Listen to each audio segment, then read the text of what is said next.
Hey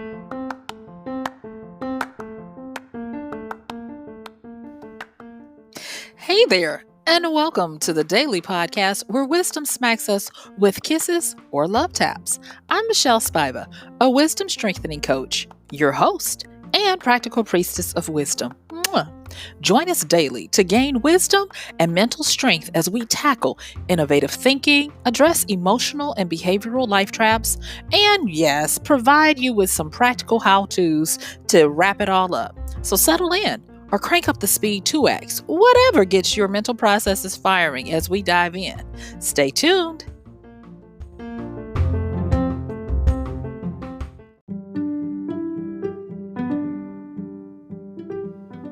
Hey there, Mon Ami. This is MichelleSpiva, your practical priestess of wisdom, with today's podcast, A Wisdom Smack. Mwah. Join me on the flip because we're going to be opening up a new series dealing with subtle traps that it takes wisdom to spot. So stick with me as we talk about a prevalent programming that happens that is so insidious that it gets people to focus in the wrong direction on the wrong thing. And if you continue, you will find that you will lose everything that you were trying to protect. So join me on the flip as we get into talking about how to avoid subtle traps. Superiority. It's going to be good. I'll see you on the flip.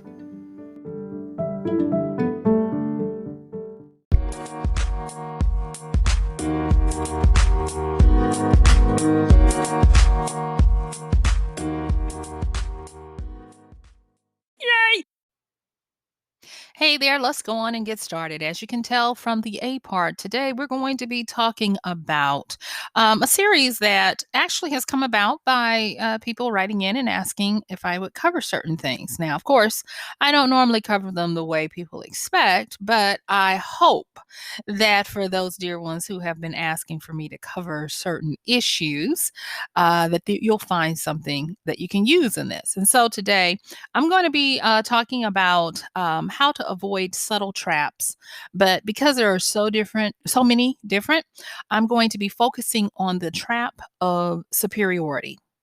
All right, so we're going to get started. So the first thing I want to say is this, is that the quest to be superior or to feel superior or a better, if you will, is not necessarily our fault. It is part of the human condition. It's part of society. It's what makes a lot of society run. And it is inbred, if you will.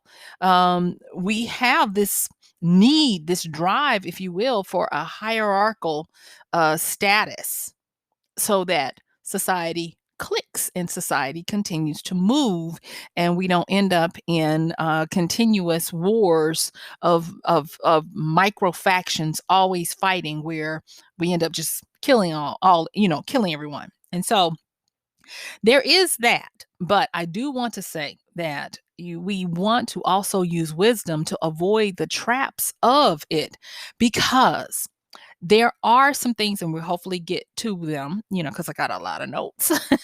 But there are some side effects, there are some cons and downsides of superiority as a trap. And as it pertains to being able to exercise wisdom and continue to move forward and upward and however you want to go.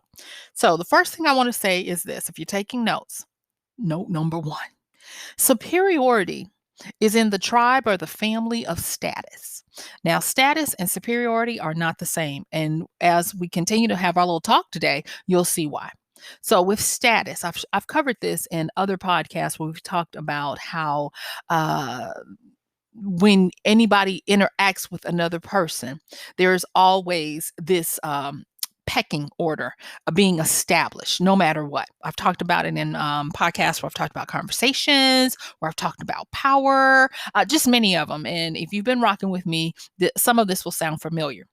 In one podcast, I talked about status, and I went back to how tribally and then monarchically, if that's a name or word, uh, on to governments and the like, how we are always jockeying for position and for status. And with status came about because it was related to owning of land. And I want to say this that I've not said before, and I thought it was implied. But whenever we talk about uh, owning something tangible, always remember first natural, then spiritual. So if you're trying to own something tangible, meaning that a great amount of importance has been put on owning land, then looking at it on its other side of spiritual means that you have owned the right to have a certain amount of control of this planet. Okay. So that is why a lot of people fight over land. That is why status has been attached to land. I even remember telling you guys about how now, when you have a lawn, especially a front lawn, that is a sign of status because land was so honored, especially cultivated land was so honored that for you to be able to not make 1 inch of land start producing food or being productive to feed livestock or whatever it was, that was to boast of, you guessed it, your status, that I'm so rich that I can waste land. And that's what it really came from. But we are not going to be going and rehashing those. You can check out those other podcasts. Today, we're going to be using status as a jumping off point to deal with superiority.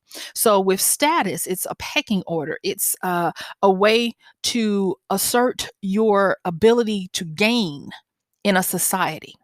And with status always is eventually it comes back around to climbing, going upward.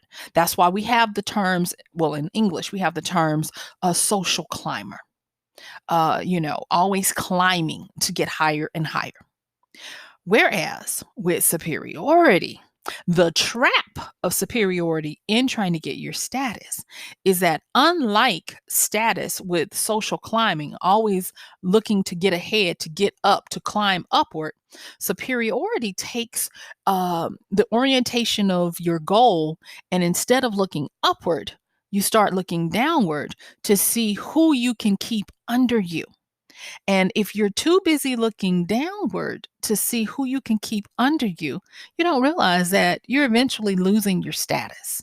And so, for those people who wanted me to deal with superiority in the way that they wanted to racially, I hope that this will help you understand what you need to take from that without me having to explicitly just limit it to talking about that, because wisdom is much, much, much wider. And wisdom is all about getting you to go where you are and then expand out. So that's why we're doing it this way. All right. So thank you for letting me have that introduction on status. Now let's get into this. So the first part is superiority is within the tribe of status, but it is not interchangeable. Whereas status has you climbing or trying to get ahead, superiority is about looking downward and trying to subjugate under people under you, or things or whatever it may be under you. All right. Superiority does not require that you have the evidence to back it up, meaning that you have lands or wealth or education or any of that. Superiority usually is simply a person's internal or tribal belief that just because they are makes them better than someone else. Okay. All right. In my quest to stay open minded and try to make sure that I am embracing and enjoying all of the family, I have been making use of my Netflix when I give myself time off to relax, and looking purposefully for shows in different cultures. And so I'm currently enjoying a Netflix show. It's a series, and it is called The Rise of the Phoenixes, and it's a subtitled television series. And I don't usually like to do a lot of subtitles because I love to be able to just take the time to look and let the sound, just play in the background of my understanding. But because I have to read the subtitles, I have to read and then hope I have enough time to look up and see what's going on. And I find myself pausing a lot. But there is something that has emerged out of my struggles to make sure that I enjoy these languages that are foreign to me. And that is, I am starting to see the power of the statement that nonverbal communication is usually the majority of communication. And it is true because it translates across mediums, across cultures. And so, watching this period piece, The Rise of the Phoenixes, about Japanese emperors from antiquity fighting and all of this kind of stuff, it has quickly uh, been shown to me via wisdom saying, look at this, watch this, see that. And how, when you look at superiority, how it can be a very trap for your demise and your fall. Because, like I said before, and this is wisdom talking, that if you are so busy trying to subjugate others under you, you will not be able to pay attention of those who are either right alongside of you or above you. And it makes it where you lose status more and more and more, but you don't think you are because you're so busy just trying to make sure that you got certain people underneath you, that by the time you do either remember to or become aware that you need to look up, you are in the bottom caste. You have been cast aside. You have become anathema. You have lost the power. And that was just it was so good to be able to see that through, the arts of a television show, showing these machinations and showing how people were moving and trying to strategize and not realizing that in your strategy is only as good as your perception of everything. Whereas some people were trying to strategize to rise, other people were trying to strategize to subjugate. And stick with me because I'm going to be talking about some things, a few quotes I have in here. One, but just stick with me, okay? We'll revisit that soon. So the next thing that I want, if you're taking notes, so we've talked about the status and how there is a trick in this trap, that superiority causes you to take your eye off the prize. It causes you to start looking down instead of looking upward and around and all around. Okay. My grandmother used to say something. She used to tell us, be careful who you treat badly on your way going up, because you'll surely see them on your way coming back down. And she went on to say, she said, gravity is real. What goes up must come down. And I could go on about the end part of that when she talks about how to get back up, but you get the gist of what the wisdom she was spouting there. But this is the thing, that when I was meditating on this and getting the wisdom smack for myself, and evaluating to see where are the traps in my life where this might be happening, I started finding myself asking this question, and that was, how is this different from winning or trying to be the best? We play these semantics, and sometimes they collide in unclear ways. And so, of course, you ask a question, you expect an answer, and you get it. And so at this particular time, and because we don't have that much time, what I'll say is this: the difference between winning or trying to be your best and being superior is that winning and being the best is about starting at the beginning or the bottom and always working on rising and not paying attention to ceilings or others.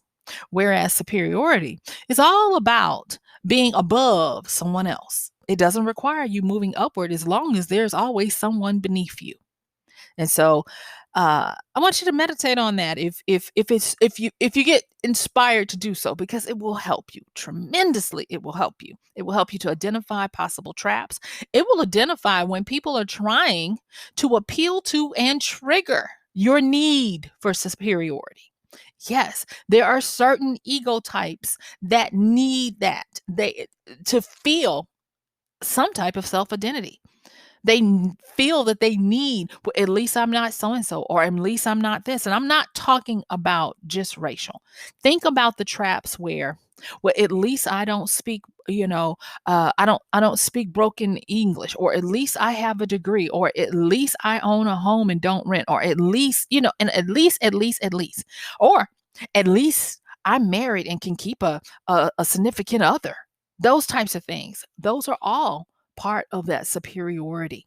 And instead, take that and learn how to win and be your best and say, okay, I have a marriage. Let me continue to look upward to work on us both growing together. Oh, I have a home. Let me continue to work on keeping this investment as a good investment where it doesn't depreciate because I didn't take care of it. Just so many different things. And I hope this is helping you because it's truly helping me. All right. So after looking at what's the difference between winning and being your best versus being superior, I found this, and this was so cute because I was like, I've heard this before. And it came out of the mouth of a babe. So this is the quote I have today about superiority or winning and striving to be your best. Hopefully, this will stick with you. And this was at the time, I want to say 6 years old. A 6-year-old says this. They said, never have I seen, never seen a ceiling in my whole life. Let me say that one again. 6-year-old said, never seen a ceiling in my whole life. This was from Blue Ivy Carter on the 2017 album of Jay-Z's 444. And it stopped me short because if you can think about what this little girl is saying, she is saying that she has never seen a limitation. She has never been stopped by someone else's need to put her down or even a need to put someone else down. She has never taken her eye off the prize of always moving forward and upward. I'm telling you guys, out of the mouths of babes, realizing this, that when we learn this whole trap of superiority, we will then learn that a ceiling is only superior to the floor, not the sky. We'll stop feeling that need to abolish any inferiority complexes we have uh, by having to be above someone else. And instead, we'll be able to see and strive for past the sky. The sky isn't even the limit. And going back to the whole idea as the reason why we started the show today talking about societies and status and the like is because there is a lot of ongoing programming, and the programming is so slick that you'll think that you're getting inspired, you'll think that you have pride when you really have falling into the trap of superiority. My country, where I am, has fallen into the trap of superiority of a bygone era where they were so busy trying to say, in the guise of winning, that, oh, we're the greatest nation. And they were so busy looking down on other nations that the other nations have supplanted them and are now above. And it's clear for everyone to see. And still, some people are still holding on to that. But that's a totally different conversation. But moving on, being careful of how we're programmed to not put on unnecessary chains that would hold us down by the puffery of our souls, needing to see someone suffer more than us or to see someone be different. Now, I did have a Lyndon B. Johnson quote in here. I took it out because it's not about that. I don't want to talk about racisms or any of that kind of stuff. But what I did do is I put in something by W.E. Du Bois, that great man. Now he was talking about Black folks being subdued, but this is universal. So this is not just about a certain people. This is about all people when we talk about that programming. So this is what he says, and I'm paraphrasing. He said that, and this is in the book, the Souls of Black Folk. Okay, but he talked about how in the programming, what they do, and when I say they, I'm talking about those powers that be that try to subjugate or make others inferior in certain levels. What they do is they emphasize duty over rights.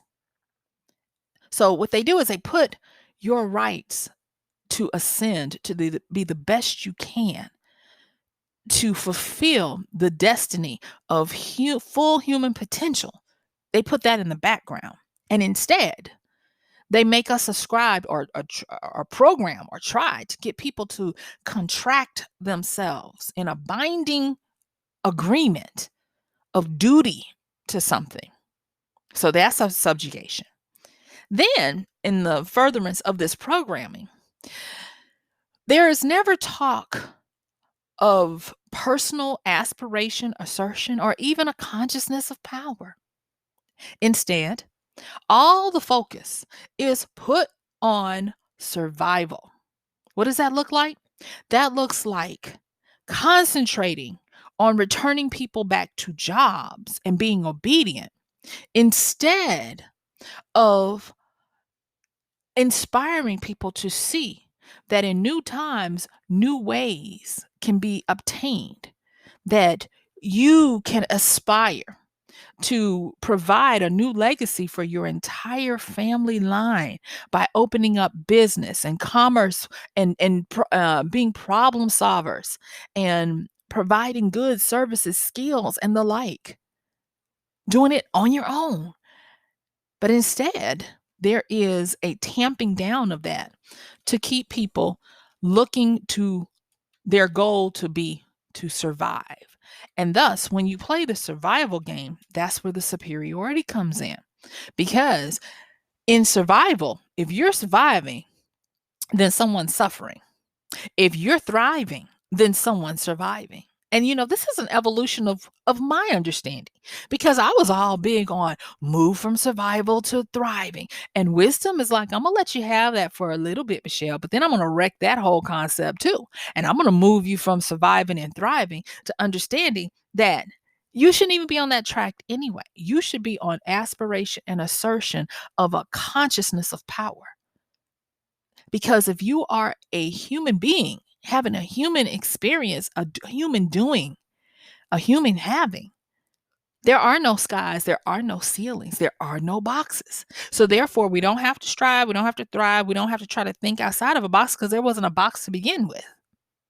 And stick with me, because what we want to do when we avoid these traps of the need to quash our inner inferiority with superiority, and we take the wisdom that W.E. Du Bois talked about in showing how they program us by subjugating our connection to our rights as human beings by emphasizing a duty to a contractual construct, and by subjugating our ability to aspire, assert, and to live in power by instead focusing on survival and jobs and obedience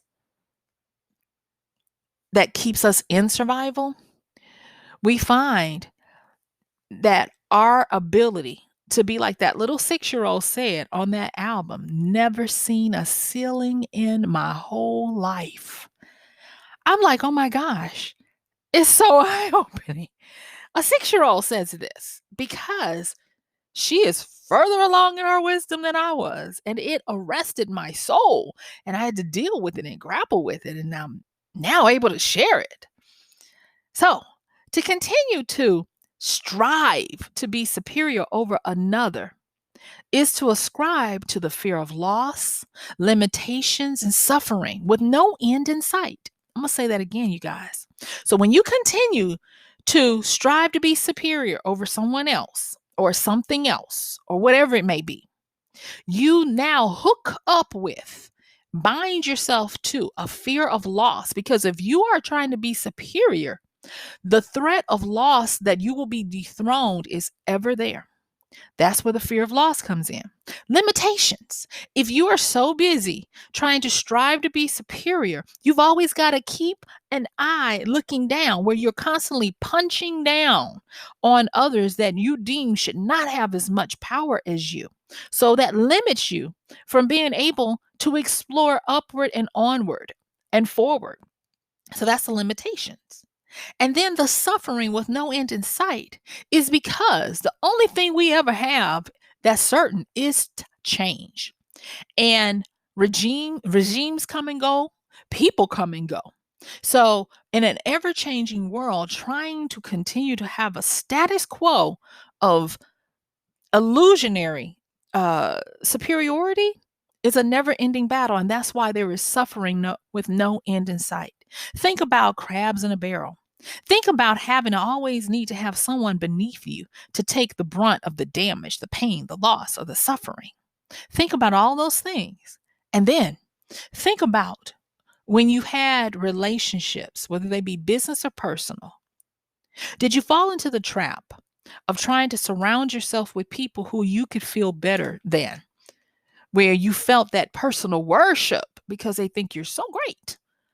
Or were you a person who was willing to have people in your inner circle that rubbed you the wrong way, that caused you to always have to try to think and debate and stretch your understanding of what you believe and why you believe it, challenging you?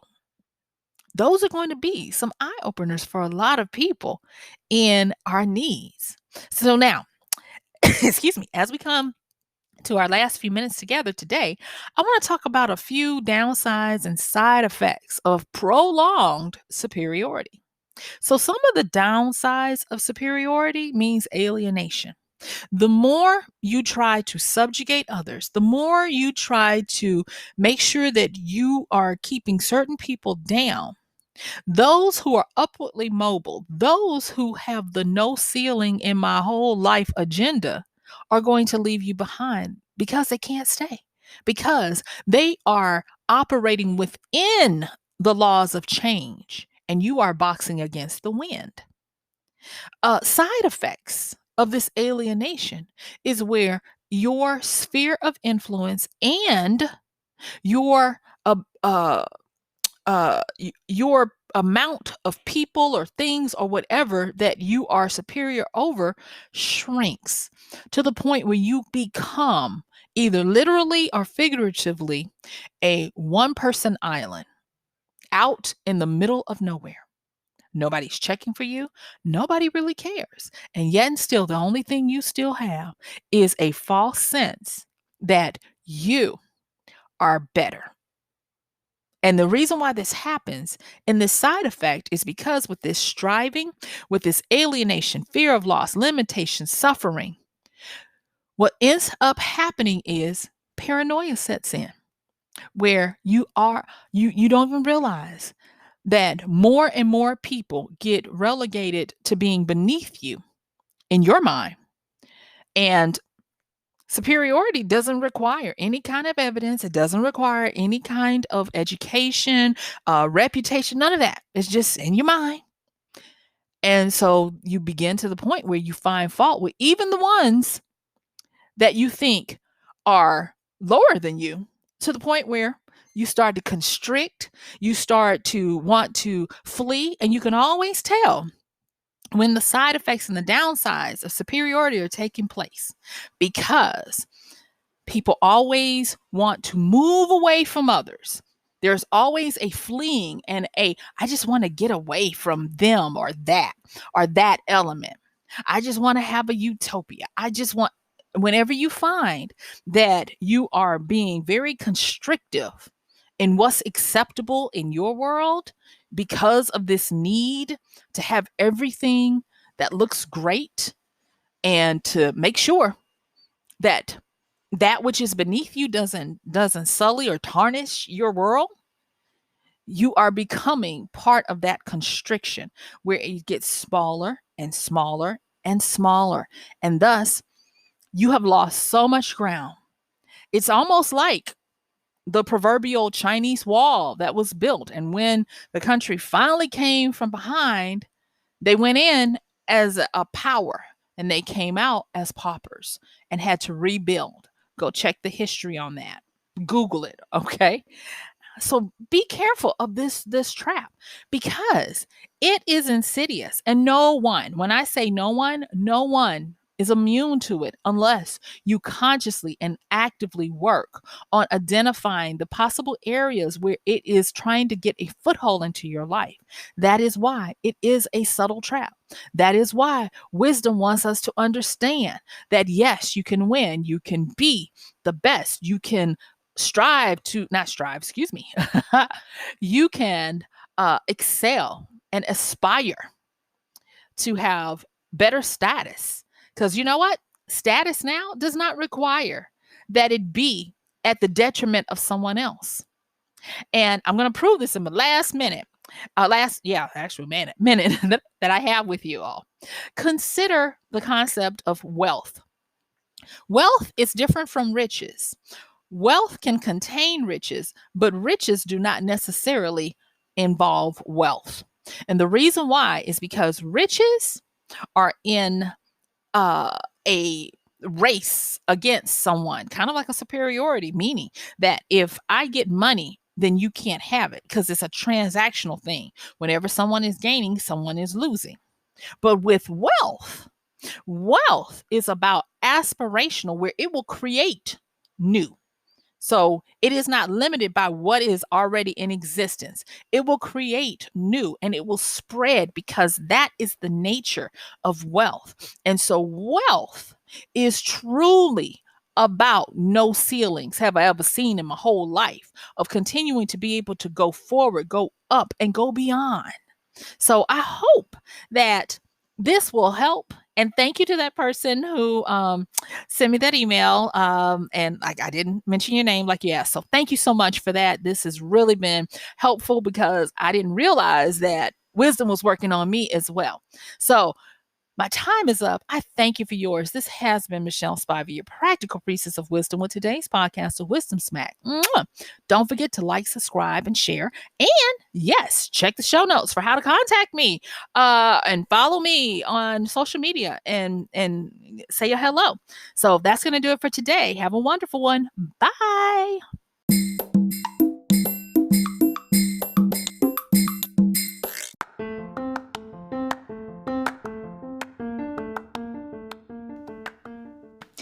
And that's going to do it for today's podcast of Wisdom Smack with MichelleSpiva. If you like this podcast, please help us get the word out. Like, comment, subscribe, and even share. And if you really like it, please help us continue to get the word out by considering using this show's link for Amazon. So when you want to go to Amazon and you do all of your general shopping, please use MichelleSpiva.com/AMZ. It's simple as that. It doesn't cost you anything extra, and this show might receive a little bit of commission that will go towards helping to further get these episodes out to you and to others. So thank you so much for listening. This has been MichelleSpiva with Wisdom Smack. Bye.